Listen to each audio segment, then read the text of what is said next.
there is racism in the system that we've got to root out.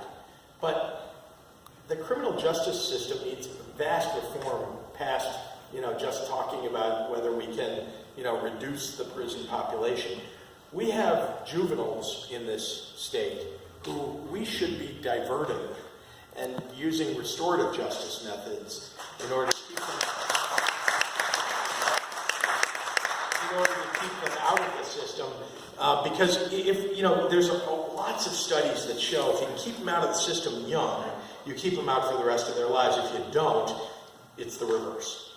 And they end up going back. In fact, the recidivism rate is very high.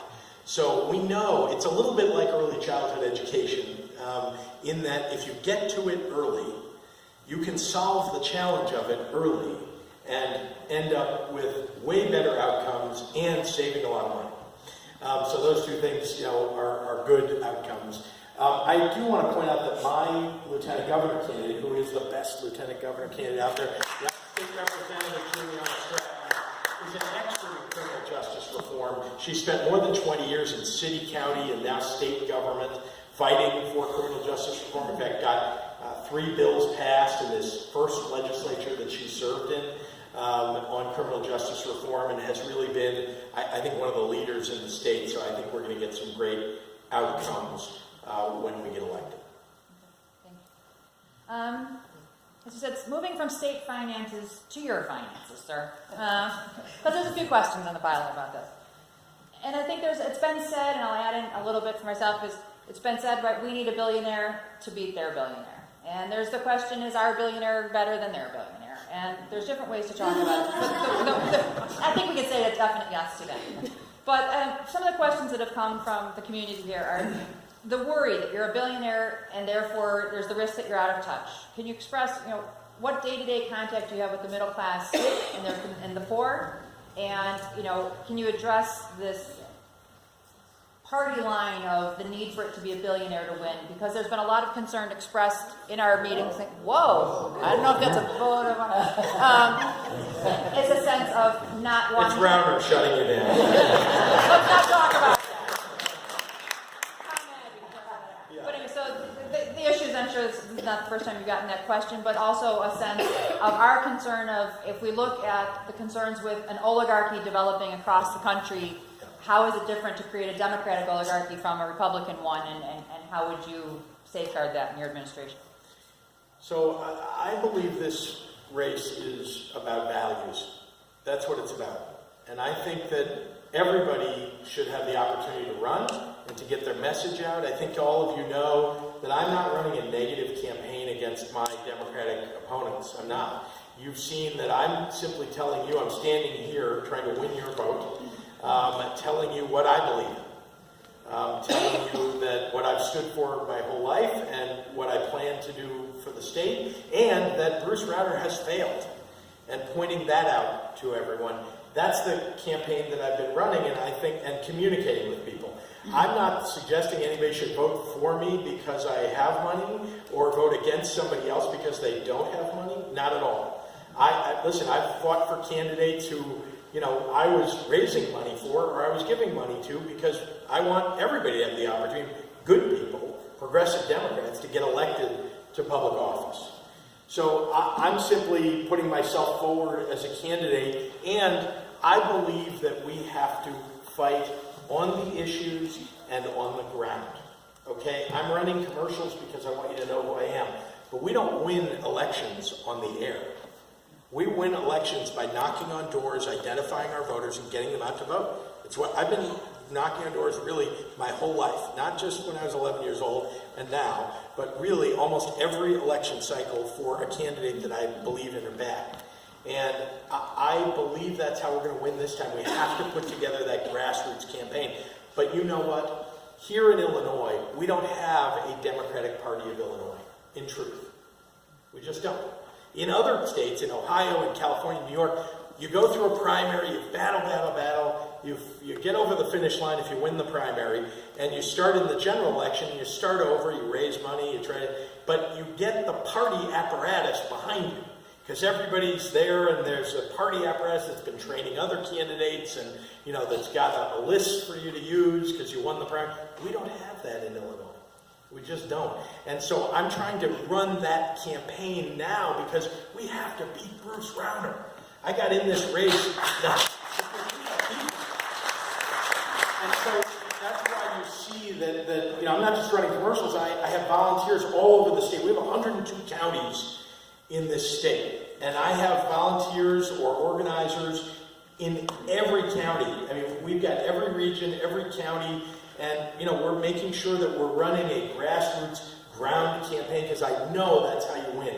And I'm not just doing it for the primary, I'm doing it so that in the general election, when Bruce Rauner is doing what I know Bruce Rauner is going to do to any Democrat that wins, you know what he's going to do. He's got lots of money, he's going to do one thing. It's the same thing that Donald Trump did last year. He's going to run the most negative campaign you've ever seen. Because the only way he can win with 32% approval rating, might be lower than that now, with a 32% approval rating, you can't raise your approval rating between now and November of next year. So there's only one thing he can do, and that's lower the other guy's approval rating. And that's what he's going to try to do. So I'm trying to run a campaign that can withstand that. He's going to lob nuclear missiles. And we've got to be able to withstand that and win on a progressive agenda. I told you what I stand for, raising the minimum wage to $15, a progressive income tax, making sure we legalize marijuana. We can go through the entire list. I'm being very out front about what it is that I stand for. And you've seen that I can get big things done. I've done it before, and I don't do those things. This is something important I wanted to say to you. I don't do those things by ordering people around. How did I get those things done? And you might say, what do they all have in common? Creating jobs or kids getting school breakfast or building a Holocaust museum. What do all those things have in common? The method that I used to get them done. And that was you get elected leaders and community leaders and nonprofit leaders and ordinary Illinoisans who care deeply about the issue, and you get everybody in the room, and then you provide the leadership and the vision for what it is that you want to accomplish, like, hey, let's create jobs and build a technology community in Chicago, or hey, let's build a museum that teaches kids to fight bigotry. And you say, I want to get from here to there. Here's my idea about how we get there. What do you think? How do you think we'll get there? And when you're all done with that conversation and you've determined there's a plan that people are buying into, everybody pulls on the oar together. And there just isn't enough of that going on in Springfield today. And that's what I think I bring to the office. So just to follow up on the campaign you're running and Yes. where we're going after the primary. So two related questions. Thank you for being creative and getting them up front. I got somebody's receipts. If you don't win the primary, will you campaign for the Democratic candidate? That's part of it, 100%. And the second is, if you win the primary, the happy news, would you consider adding Daniel Biss to your team? Of course. In fact, I think that I can safely say, and I think many of you have met most of the candidates, but if you haven't, I can tell you this. Every one of the Democratic candidates, any one of them, would make a better governor than Bruce Rauner.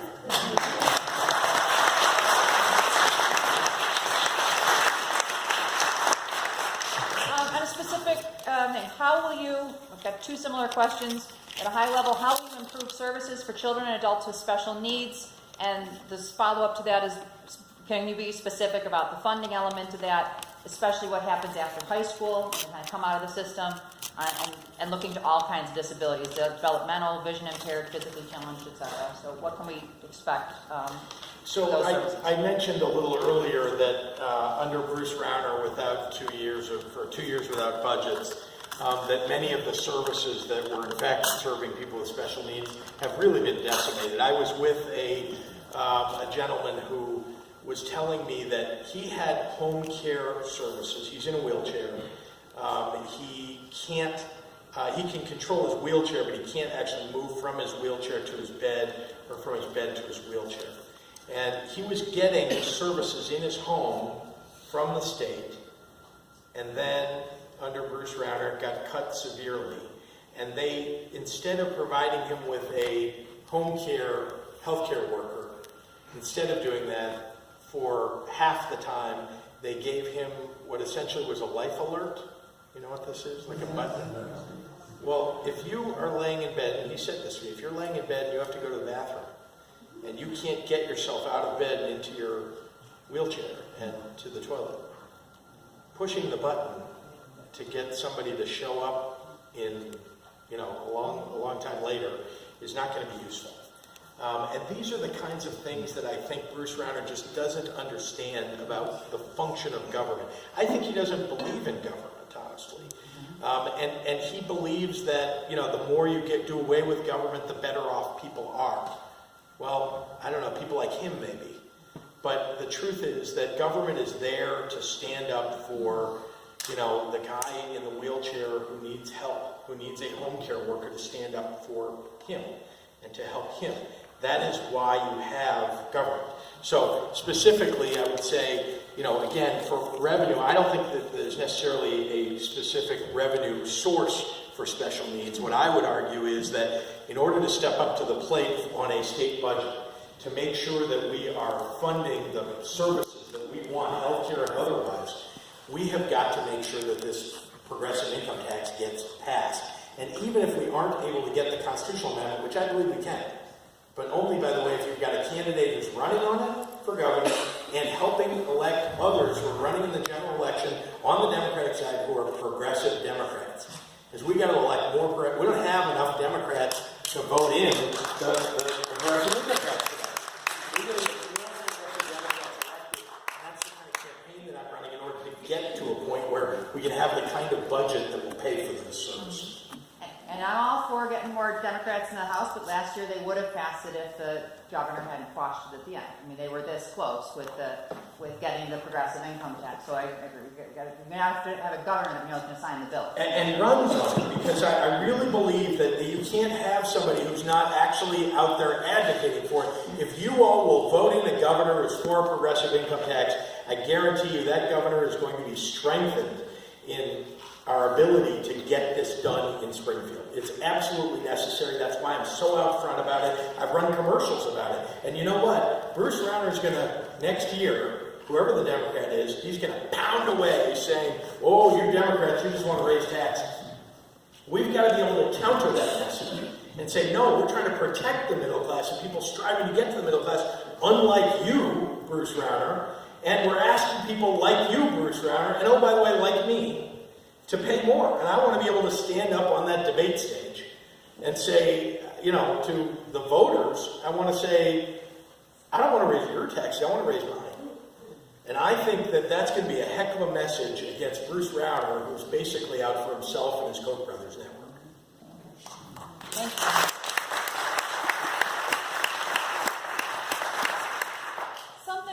Any of us thought we'd be talking about in Illinois politics at the beginning of this campaign, but it's definitely become a topic we need to address, is the BDS movement and between Israel and Palestine, and the movement to use boycott, divestment, and sanctions to speak out against human rights abuses in Israel. It obviously became an issue with the running mate choice of Daniel Biss. He addressed it during his town hall here. So some of the concerns that have come up on that are the bill that's currently in front of Congress, granted not in the state of Illinois, is literally taking anti-BDS movement to a level of criminalization. However, that bill is modeled on the starting bill, which came from the state of Illinois, and which has blocked BDS investment from public pensions. Can you speak to your feelings on the ability and the rights of Americans to support the BDS movement, and how that plays out in Illinois policy? Yeah, I think everybody has a right to support the BDS movement. I believe that you got to start from the question of, look at all the human rights abusers that there are in the world, and ask, how do you rank all of the abuse that's occurring around the world? So BDS has to be put in that context, if you ask me. The second thing I'd say is that we should all be speaking out in favor of a two-state solution to the problem in the Middle East. We have got to have a Palestinian state and an Israeli state. And we should all be advocating for security of both. Now, it's funny because this issue didn't get, it's strange that it got injected into this campaign, because it really is a federal issue mostly. But I know, but it is strange. You don't hear a lot of state races. You know, we've got a couple of governors' races around the country going on now. One in New Jersey, one in Virginia. Nobody talks about this there, and I'm not sure anybody will next year. But I know why it got injected. But it got voted. Obviously, the BIS campaign brought the topic up, and I think then a lot of people did their homework and realized that maybe when they weren't paying attention, that legislation has already taken place in Illinois. So it does impact. Yeah, and I think everybody has a right to have a position on BDS and to express that position. I mean, for me anyway, I think that, you know, there are human rights abusers that are even more significant than Israel is. And I honestly believe that if we fight for the two-state solution, that this will solve a lot of the challenges that we all have. Should we be pressuring and making sure that Israel is doing the right thing? Of course we should. Thank you for addressing. So, looking at time here, can we speak to education? You mentioned a bit about funding, et cetera, and some of the concerns that have come up, if I can kind of summarize a few questions here, is when we look at education funding, you know, what's your position on educational funding, especially when you look at how TIF funds have been used, pension funding, if you can address those concerns. And also, can you address how do we make sure that public education meets the needs of inner city neighborhoods as well as other parts of the state? How do we make it more equitable? And final part of education, because I know it all fits together, is how you hold charter schools accountable. I just want to make sure I didn't miss the first two things you mentioned. So, how do we fund it? Can you address TIF and pension funding? And equitability. And equitability. Yeah. So I'll try to hit all those. If not all, something you'll remind me. that's a big one. And pensions you mentioned too. So let's start with equitability. So, you know, first of all, Illinois has been called out as the least equitable education funding system in the nation. At least before we, you know, Andy Minar and the leadership, the education leadership in Springfield was pushing what was called SB1. And that funding formula, that was the funding formula bill that Bruce Rauner vetoed. Right now he's running commercials claiming credits. But that funding formula change, very important for changing, you know, equitability in the state to make sure that kids who live in poor school districts are getting a fairer deal. But, you know, they talk about in this system where there was $350 million of additional funding that you know, beyond this old harmless, you know, every school district was kept at the same rate, and then $350 million laid on top of it. That was basically the bill, except for one thing.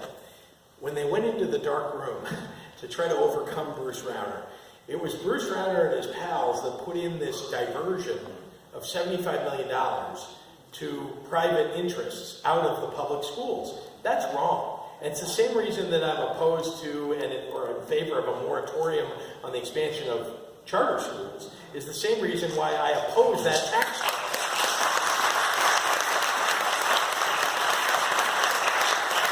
We have got to make sure, and that's why I talked a lot about education in my opening remarks, we've got to make sure we're funding our public education system. If we don't do that, I mean, we fail in this state. We fail. And I told you that the future of the state, job creation, everything else is based on our investment in our kids. And I want to say something important about this. I believe Bruce Rauner does not understand the difference in government between an expense and an investment. Because our kids and our education system, that's an investment. I think he thinks it's an expense, that you should just, you know, cut. It's an investment in the future, and it's why we'll have a prosperous state in the future, is investing in education now. That's the right attitude that we should have for the state. So invest in our public education system. We need to make sure, by the way, that our teachers are not teaching in classrooms with 35, 40, 45 kids in a class. That's unfair. In the school districts, I'll mention property taxes for a second. In the school districts that need funding, and I told you how inequitable the funding system is because it relies on property taxes and not on state funding where we need a progressive income tax. But the result of the system we've got now is that the poorest school districts have the highest property tax rates. How unfair is that? So that's why we need a progressive income tax. The property tax system is very regressive. There are a lot of regressive taxes, but that's probably, at least by dollars, the biggest one. And so that's why we've got to change it. You talked about pensions. I don't know if I have time. So TIF and pension funding for CPS. TIF. So, I mean, look, the stakeholders, all the stakeholders, including teachers, by the way, should be at the table whenever you're making any decisions about TIF. That hasn't happened. And that's what we also need to elect the school board, by the way, in this state. But I want to talk about pensions because it's so important, and the context here, I think, for people to understand, and really, I don't think most people in the state truly understand what's going on with our pensions. Because Bruce Rauner has been putting out this message that we can't pay for our pensions. And so we have to cut them. And that's why he's going to the federal government. We have read recently, he's trying to get them to slip a provision into this ridiculous Trump tax bill, in which you would allow basically the state of Illinois' pension system to declare bankruptcy. Okay? So, now, here's the deal. Anybody here think that teachers are being overpaid? Because I don't. I mean, at best, yeah. And not just teachers, but if you know or are a state worker, you know that most state workers are, getting paid maybe an adequate salary for what they're doing. Most. And you get promised when you take these jobs, many of them thankless, or many of them are very, very difficult jobs. You get promised a pension when you take it. It's a deal, right? You walk up as a teacher and you say, I'm going to teach, I'm going to pay slightly inadequately, or maybe significantly inadequately, but I get a pension at the end of it. So that's the deal I'm signing up for. Great. You shook hands with the state or the city or and then years later, here we are. Bruce Rauner shows up and he says, sorry, I know you saved up just the right amount of money to go with your pension. Not going to be enough. I'm going to take away part of your pension. We don't have to do that in this state. We shouldn't do it. We have, first of all, and by the way, the Supreme Court of the state of Illinois has already ruled on this. So there's no taking away people's pensions, but it's a moral obligation of the state to live up to the promise that was made to teachers, to state workers, to others who are doing public service. Now, are there people that you can point to that are double dipping and triple dipping and I know the Republicans like to call out, the 5 people in the state or whatever who are, getting a ridiculous amount of money. But the truth is the vast majority of people who are getting a pension or about to get a pension they deserve it. It's not overpaying them. And it's what we promised we have to live up to. How do you do it? That's the most important thing. How do you do it? So this is a financial equation. Here's the system they put in 1995. By the way, Republican governor, Democratic legislature that put this in. And that is an amortization schedule for us to pay into the pension system that goes like this. Okay? And it goes flat. It's flat for a number of years, 10, maybe fewer than 10. And then, more than 10, sorry, a few more than 10. And then it starts curving up and it goes like geometric. And we're now here, guess what? But the system that they put in, which shouldn't have been put in that way, but the system that they put in, then they skipped payments in the system, which made this worse. So imagine, by the way, that this is your home, and your payments are like this, and then there comes a year where it starts heading north, and significantly so. How would you solve the problem? It's a financial problem. The only way to solve the problem, really, is to step up the payments now and flatten them out into the future, because you have to budget for the future. You can't, there's no way to budget the state in the future if we have a $34.5 billion budget today, and there's roughly $7, $8, $9 billion of pension payments due now, and then it goes up to 16 and more.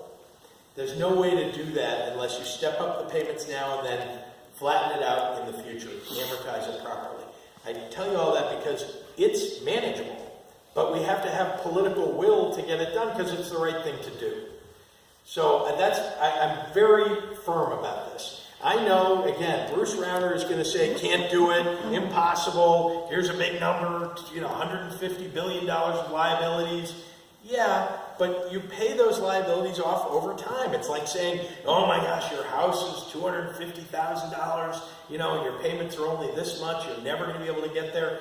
That's wrong. You can, and you just have to manage it properly and do what we promised to do. I promise. The final two questions, and just to wrap them up and to keep it time. One, to touch on the environment. What can Illinois do to help us meet the standards set by the Paris Agreement, and how can we really push to be a state that's potentially more environmentally green than California? Yep. So this is a really important thing for us to do, because guess what? In addition to doing the right thing by living up to the Paris Accord, we're also going to create jobs. So at the same time. So the joining the U.S. Climate Alliance. So of course Trump has pulled us out of the Paris Climate Accord, but the major cities around the country have joined the U.S. Climate Agreement, and that alliance, U.S. Climate Alliance. And that's where we ought to be. As a state, we should join the U.S. Climate Alliance. When we do that, we've got to live up to some standards that are not required federally, but that we're going to impose upon ourselves.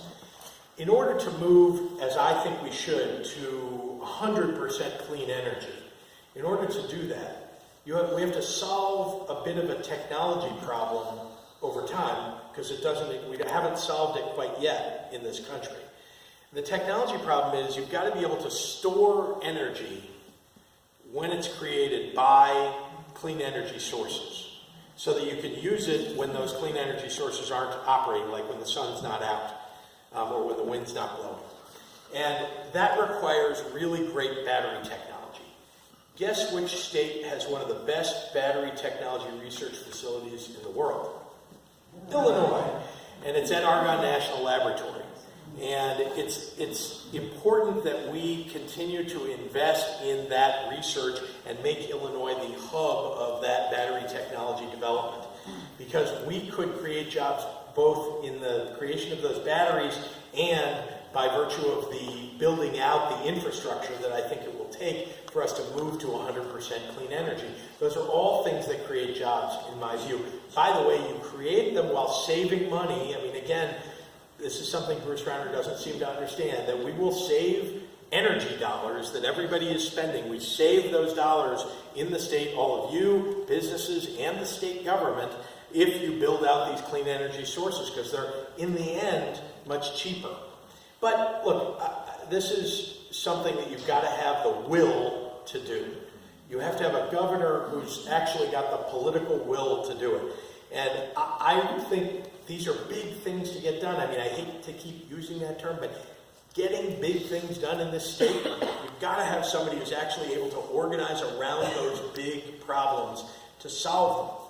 And that's why I'm putting myself forward as somebody who's actually done big things. I'm not suggesting to you I've solved the clean energy challenge that we've got in this state yet, or in the country. I'm just suggesting to you that I do know how to organize around those big problems, and I am a progressive who believes that we can get those things done and can do them in reasonably short order. Like, you have to organize around them, though, to get it done. You can't just say, I have a plan, we'll eventually get there, I'll get some good people, we'll all think about it. That's not how it works.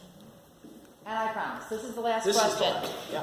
And I said it cut in the interest of time, but I think it's important because we spent a lot of time in my introduction that we talk about community. One of the only neighborhood in the city of Chicago that voted for Trump is our neighboring community of Mount Greenwood. Right? So, but I think it's something that as we all try to heal our country, we understand. So the question came, and I think it's a good one. How do you plan on reaching out to Trump voters? Because we've talked a lot tonight about progressive politics, but how are we going to get back together again? How do we reach Trump voters? Well, I'm probably not going to reach them in the Democratic primary. But look, I started this race. There were 4 things I had to solve to figure out if I was going to actually run for governor. Because I didn't wake up and say, I'm going, here I come. It was, let me see if I can answer the 4 challenges that I thought I had, and that I thought we needed to solve. 2 of them are really my challenges. 2 of them are challenges about how to actually get there. The first 2 were, how's my family going to be with this? So that was something I needed to sit down with my kids and with my spouse about. And as I say, incredibly tolerant family. Second thing I had to figure out was, could I leave my job and not have everything implode on me? And I had to figure that challenge out. My business, I'm partnered with my brother. My brother's somebody I trust implicitly and highly capable, so I've kind of handed all the reins over to him. The third and fourth were really about how to win. One was, how does one win in 2018? It was a big question. And then the other was, can I win in 2018?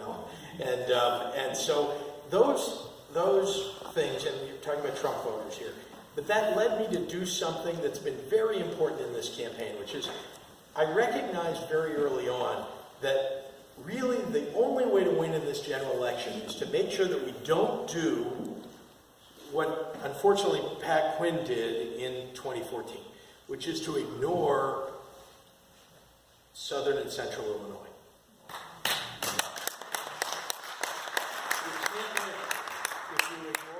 Central Illinois. Now, obviously, we've got a lot of voters here in Cook County and in the collar counties, and can't ignore that either. But what Pat Quinn did was he won only 33% of the vote, basically outside of Cook and the collar counties. 33%. You can't win as a Democrat with 33% of the vote.